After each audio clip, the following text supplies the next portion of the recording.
لیکن جب ہم حد سے زیادہ کوئی چیز کھاتے ہیں تو اس کا نقصان بھی ہونا شروع ہو جاتا ہے. تو یہ تھا کہ وہاں یہ کھانا بھی ہوگا، پھر معدنیات ہوگی، لوہا ہوگا، تانبا ہوگا، اور چیزیں بھی ہوں گی. خدا نے پوری چیزیں تفصیل سے نہیں بتائیں تاکہ کوئی اسرائیل پر حملہ ہی نہ کر دے. اگر خدا یہاں لکھتا نا کہ یہاں سونا بھی ہوگا تو تمام ملکوں نے وہاں حملہ کر دینا تھا، کہنا تھا ہم سونا نکالیں گے، اس کو ختم کرو. یہ خدا جو کرتا ہے وہ بہت ہی اچھا کرتا ہے. کئی چیزیں اس کو نہیں بتانی پڑتی تاکہ میرے لوگوں کو نقصان نہ پہنچ جائے.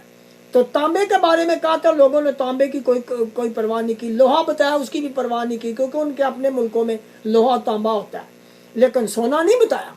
اگر آپ ہسٹری کو دیکھیں یا پتہ کریں تو یہاں پتہ نہیں 4 ٹریلین ڈالرز کے یہ معدنیات، سونا چاندی، یہ چیزیں وہاں ہیں.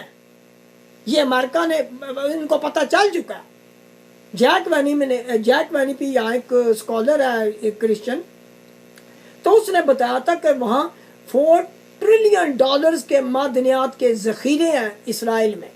تو لوگوں کو پتہ ہے آخری وقت جب حملہ ہوگا اس پر تو اسی وجہ سے حملہ ہوگا. انہوں نے اسرائیل سے نہیں اتنی بات، ان کی معدنیات کو حاصل کرنے کے لیے وہ حملہ کریں گے کیونکہ لوگ بینکرپٹ ہو جائیں گے دوسرے ملک. تو پھر وہ کہیں گے چلو وہیں چلیں. تو پھر ہم اپنے ٹاپک کی طرف واپس آتے ہیں کہ خدا کہتا ہے کہ تو کھائے گا اور سیر ہوگا، اور اس اچھے ملک کے لیے جسے خداوند تیرا خدا تجھ کو دیتا ہے اس کا شکر بجا لائے گا. یعنی کہ بہت کچھ ہوگا. تو خدا نے کیوں بنی اسرائیل قوم کو کنعان، ملک کنعان دیا تھا؟ مصر میں کیوں نہیں ان کو رکھا؟ کیونکہ ملک وہ بھی بہت بڑا تھا، لیکن دیکھیں کہ وہاں لوگ تھے وہ مویشی نہیں پالتے تھے، اور سبزہ بھی کم ہوتا ہے کہ وہ بر اعظم افریقہ میں ہے، وہاں زمین بنجر ہوتی ہے، ہر وقت اچھی زمین نہیں ملتی. تو خدا چاہتا تھا کہ ان کو اپنا ملک ملے اور وہاں ان کو ہر قسم کی چیزوں کی سہولت ہو، کھانے پینے کی اور زمینوں کی بھی، اور مویشی بھی وہ پال سکتے ہیں. کیونکہ خدا کا جو پروگرام تھا کہ وہ ہیکل بنائے اور وہاں جانوروں کو ذبح کیا جاتا تھا گناہوں کی معافی کے لیے، لیکن یہ فور ایور نہیں تھا. آگے خدا یسوع مسیح نے آنا تھا اور اس نے قربانی دینی تھی، اور یہ مویشیوں کا جو سلاٹر تھا یا ذبح کرنا تھا وہ موقوف ہو جاتا. ہم صرف کھانے کے لیے اب کرتے ہیں، ویسے اتنی لمبی چوڑی قربانی ہم ختم کر دی ہیں سب خدا نے. وہ جگالی اگر کرتے ہو، اگر چیرے ہوئے پاؤں ہو تو وہ ناپاک بھی تو ہو سکتے تھے، مطلب جیسے جانور ذبح کیے ہو، ذبح کرتے تھے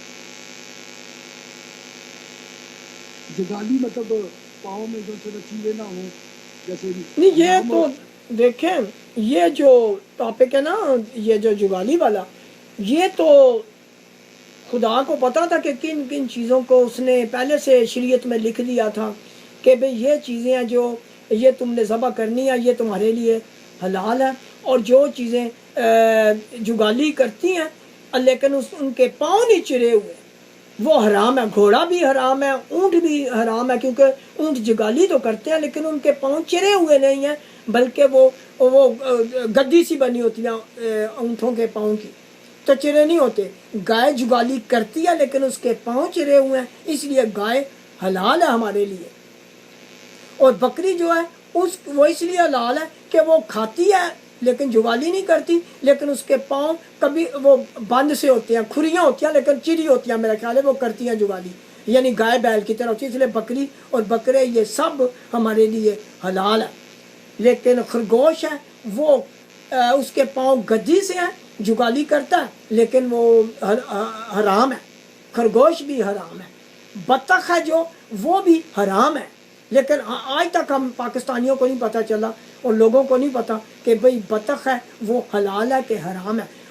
وہ کھاتی ہے جیسے مرغیاں کھاتی ہیں، لیکن ان کے پاؤں چرے ہوئے نہیں ہوتے بلکہ ویب ہوتا ہے. ویب یعنی کہ وہ ایسے ہوتے ہیں، بالکل ایسے جڑے ہوتے ہیں. وہ ایک جالی سی ہوتی ہے، جالی سے وہ کیا کہتے ہیں اسے، ویب کہتے ہیں انگریزی میں. تو وہ بنا ہوتا ہے تو وہ حرام ہے، لیکن لوگ کھاتے ہیں. لوگ تو اور بھی بہت کام کرتے ہیں. ہم یہاں حلال حرام کا تو کوئی بات نہیں تھی، لیکن ابھی سوال کر دیا ہے اس کے دوران ہی، تو چلو ٹھیک ہے. اور پھر ہم دیکھتے ہیں کہ خروج 33 باب اس کی 3 سے 6 جو پڑھنی تھی ان میں خداوند نے فرمایا، میں ہی پڑھوں گا کہ اور چونکہ تو گردن کش قوم ہے اس لیے پھر لکھا میں کا مطلب میں واحد خدا تیرے بیچ میں ہو کر نہ چلوں گا، تاکہ ایسا نہ ہو کہ میں تجھ کو راہ میں فنا کر ڈالوں، کیونکہ خدا پاک خدا ہے، لیکن یہ گردن کش قوم تھے، یہ خدا کو ستاتے تھے، خدا کے احکام پر بڑبڑاتے تھے، اس لیے خدا نے کہا تھا کہ میں تمہارے درمیان میں ہو کر نہیں چلوں گا، کیونکہ تم گردن کش قوم ہو، تمہارے دل سخت ہیں، تو اس لیے خدا نے انہیں کہہ دیا تھا کہ میں تمہارے درمیان میں ہو کر نہیں گزروں گا۔ لیکن دیکھتے ہیں کہ جب کوئی انسان خدا کے جیسے پنجابی میں کہتے ہیں ترلے منتیں کرنا لگ جاتا ہے، رونا پیٹنا شروع کرتا ہے، نہیں خدا نہیں تو مہربانی سے ہمارے درمیان میں چل۔ موسیٰ نے کیا کہا ہم دیکھتے ہیں کہ لوگ اس وحشتناک خبر سن کر غمگین ہوئے اور کسی نے اپنے زیور نہ پہنے۔ کیوں نہیں پہنے؟ کیونکہ انہوں نے ایک بچڑا بنایا تھا ہارون کے کہنے پر، کہا تو بنی اسرائیل قوم نے تھا، اور جو ملی جڑی بھیڑ تھی انہوں نے ہارون کو، جو موسیٰ کا بڑا بھائی تھا 3 سال بڑا تھا، اس کو مجبور کیا کہ وہ ایک بچڑا بنائے۔ خدا نے ہارون کو بھی ہلاک کرنا چاہا، لیکن موسیٰ نے اس کے لیے دعا کی تھی، اس لیے خدا نے اس کو معاف کر دیا تھا۔ اور یہاں لکھا ہے کیونکہ خدا نے موسیٰ سے کہہ دیا تھا کہ بنی اسرائیل سے کہنا کہ تم گردن کش لوگ ہو، کہ میں تمہارے درمیان میں سے نہیں گزروں گا۔ اور پھر دیکھتے ہیں کہ اگر میں ایک لمحہ بھی تیرے بیچ میں ہو کر چلوں تو تجھ کو فنا کر ڈالوں گا، کروں گا۔ خداوند نے فرمایا سو تو اپنے زیور اتار ڈال تاکہ مجھے معلوم ہو کہ تیرے ساتھ کیا کرنا چاہیے۔ یہاں ہم دیکھتے ہیں کہ جب انہوں نے زیور اتار دیے تو آج بھی جو ہمارے لوگ ہیں، جو خدا کے لوگ ہیں، وہ زیور پہنتے ہی نہیں ہیں۔ تو زیور جو ہے وہ آپ جو دلہن کا وہ سنگھار ہوتا ہے، زیور پہننا چاہیے۔ حالانکہ میں خدا کا خادم ہوں، لیکن خدا نے کہا کہ بھی دلہن اپنے سنگھار کو، اپنے زیور کو نہیں بھول سکتی، بائبل میں لکھا ہوا ہے۔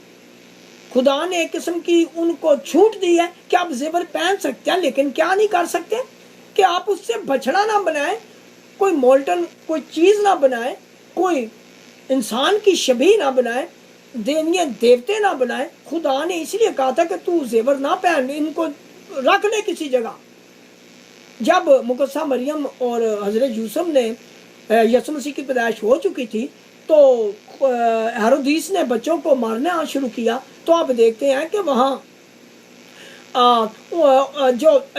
جو مجوسی تھے انہوں نے سونا، مر اور لبھان لائے تھے۔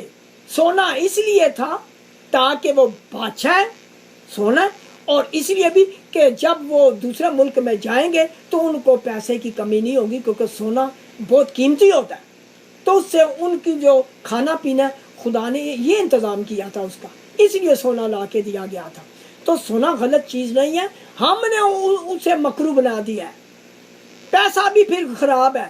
لو of money is the root of all evil, لکھا ہے کہ جو پیسے کی ہوس ہے، اس کا لالچ ہے، وہ اصل میں سارے گناہ کی جڑ ہے۔ پیسہ جڑ نہیں ہے، بلکہ پیسے کی ہوس، لالچ، جو پیسے دیکھیں ادھر خدا کا کام ہے، آپ خود نہ داعیہ دیں، نہ آپ چندہ دیں، نہ آفرنگ دیں، نہ کسی غریب کی مدد کریں، نہ روحیں بچانے کے لیے کچھ خدا کی بادشاہی میں کام کریں، تو اس کا مطلب کہ پھر تو ہم لالچی ہیں نا، کہ ہم پیسے سے محبت کرتے ہیں، خدا کی راہ میں کچھ نہیں کرنا چاہتے۔ تو وہ تو کہتا ہے یہ تو بہت بڑی ایک غلط بات ہے کہ ہم پیسے کو اس طرح استعمال نہیں کرتے جس میں خدا کی بادشاہت کو فائدہ پہنچے۔ یہ ہوتا ہے کہ لو آف منی، یعنی کہ پیسے کی جو محبت ہے وہ غلط ہے، لیکن پیسہ غلط نہیں ہے۔ اس سے ہم بل دیتے ہیں، اپنے گھروں کے مورگیج دیتے ہیں، یا رینٹڈ ہاؤس لیتے ہیں تو وہ ان کا وہ کرایہ دیتے ہیں، تو پیسہ نہیں ہوگا تو ہم تو گھر سے باہر رہنا پڑے گا۔ یہ تو آپ سب سوچیں کہ پیسہ بری چیز نہیں ہے، پیسے کا استعمال بری چیز ہے اگر غلط طریقے سے استعمال کیا جائے۔